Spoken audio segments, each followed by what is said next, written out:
We're cutting across live to Prime Minister Modi, who's speaking in Thrissur, Kerala. Kerala में नए वर्ष का विशु का उत्सव मनाया जा रहा है।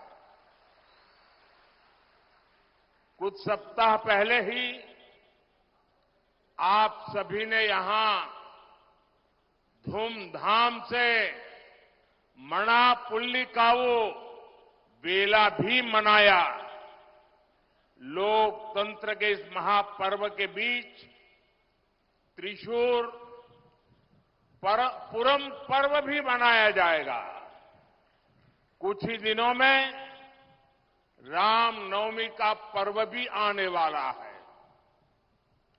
यहां पड़ोस के त्रिशूर में स्थित त्रिपायर मंदिर को तो दक्षिण की अयोध्या कहा जाता है।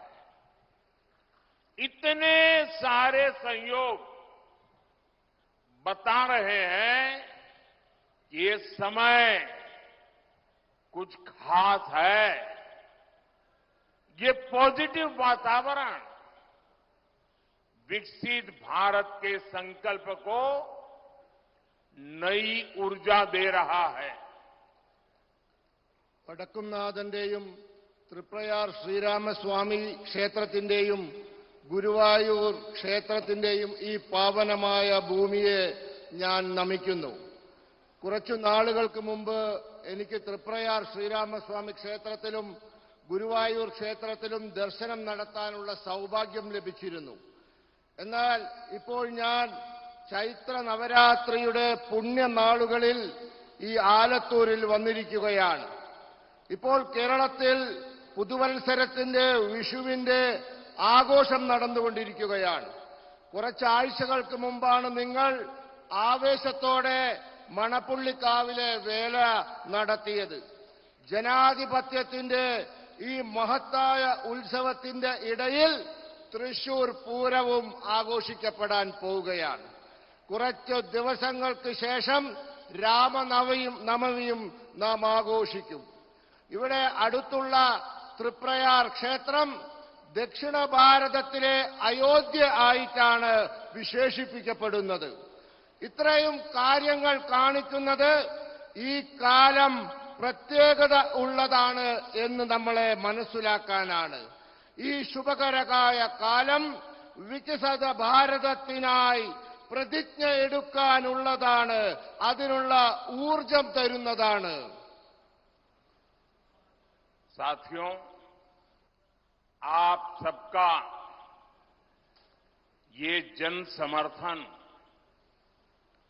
और प्रेम देखकर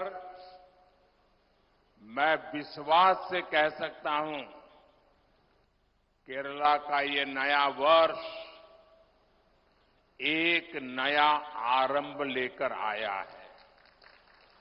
ये नववर्ष केरला के विकास का वर्ष होगा।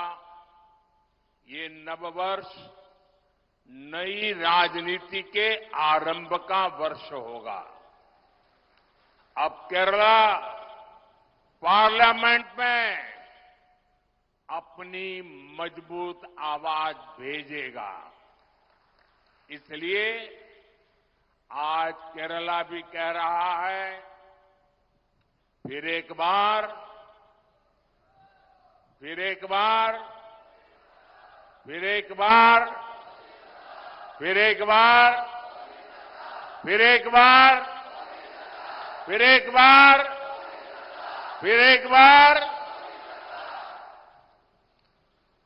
സുഹൃത്തുക്കളെ, നിങ്ങളുടെ പിന്തുണയും സ്നേഹവും കണ്ടിട്ട് ഞാൻ വിശ്വാസത്തോടെ പറയും, ഈ പുതിയ വർഷം പുതിയ തുടക്കം കൊണ്ടുവരാൻ പോവുകയാണെന്ന്. ഈ പുതിയ വർഷം കേരളത്തിന് വികസനത്തിന്റെ വർഷമായിരിക്കും. പുതിയ രാഷ്ട്രീയം തുടങ്ങുന്നതിന്റെ വർഷമായിരിക്കും. ഇത്തവണ പാർലമെന്റിലേക്ക് കേരളം തങ്ങളുടെ ശക്തമായ ശബ്ദങ്ങളെ കേൾപ്പിക്കും. അതുകൊണ്ട് ഇന്ന് കേരളം പറഞ്ഞുകൊണ്ടിരിക്കുന്നു, ഒരിക്കൽ കൂടി മോഡി സർക്കാർ.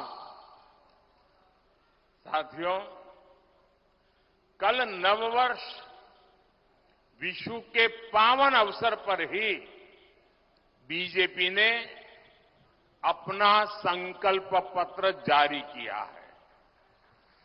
बीजेपी का संकल्प पत्र देश के विकास का संकल्प पत्र है। बीजेपी के संकल्प पत्र में मोदी युडे गारंटी होती है। आयुष्मान भारत के तहत केरला के 73 लाख से ज्यादा लाभार्थियों को आर्थिक मदद मिली है।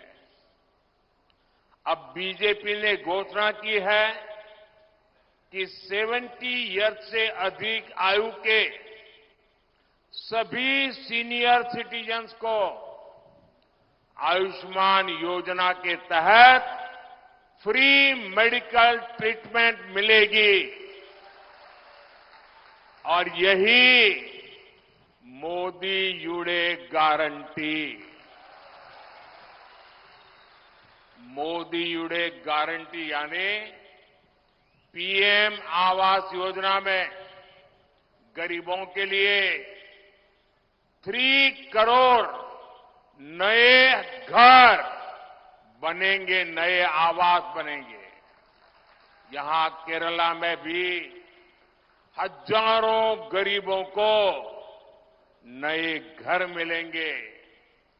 मोदी युडे गारंटी यानी केरला के हर जन औषधि केंद्र पर लोगों को 80% डिस्काउंट पर सस्ती दवाई मिलती रहेगी। Medicine with 80% discount. मोदी युडे गारंटी यानी हमारे युवाओं को मुद्रा योजना में अब 10 लाख की जगह 20 लाख रुपीस का सपोर्ट मिलेगा। സുഹൃത്തുക്കളെ, ഇന്നലെ വിഷുവിന്റെ പുണ്യദിനത്തിലാണ് ബിജെപി തങ്ങളുടെ പ്രകടന പത്രിക പുറത്തിറക്കിയത്. ബിജെപിയുടെ പ്രകടന പത്രിക രാജ്യത്തിന്റെ വികസനത്തിന്റെ കാര്യപരിപാടിയാണ്. ബിജെപിയുടെ പ്രകടന പത്രികയിൽ മോദിയുടെ ഗ്യാരണ്ടിയുണ്ട്. കേരളത്തിലെ ആയുഷ്മാൻ ഭാരത് പദ്ധതിയിലൂടെ 73 ലക്ഷത്തിലധികം ഗുണഭോക്താക്കൾക്ക് സാമ്പത്തിക സഹായം ലഭിച്ചിട്ടുണ്ട്. ഇപ്പോൾ ബിജെപി വാഗ്ദാനം ചെയ്തിരിക്കുന്നു, ഇനി മുതൽ 70 വയസ്സു കഴിഞ്ഞ എല്ലാ മുതിർന്ന പൗരന്മാർക്കും ആയുഷ്മാൻ ഭാരതിലൂടെ സൗജന്യ ചികിത്സ ലഭിക്കുമെന്ന്. ഇതാണ് മോദിയുടെ ഗ്യാരണ്ടി.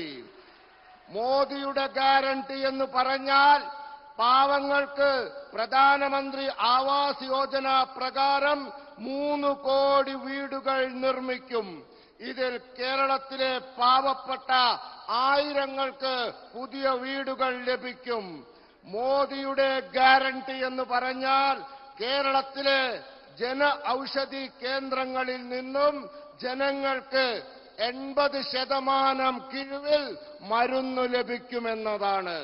മോദിയുടെ ഗ്യാരണ്ടി എന്ന് പറഞ്ഞാൽ ആയിരക്കണക്കിന് യുവാക്കൾക്ക് ഇനി മുതൽ 10 ലക്ഷത്തിനു പകരം 20 ലക്ഷം രൂപ മുദ്രാ പദ്ധതിയിലൂടെ സാമ്പത്തിക സഹായം ലഭിക്കുമെന്നതാണ്.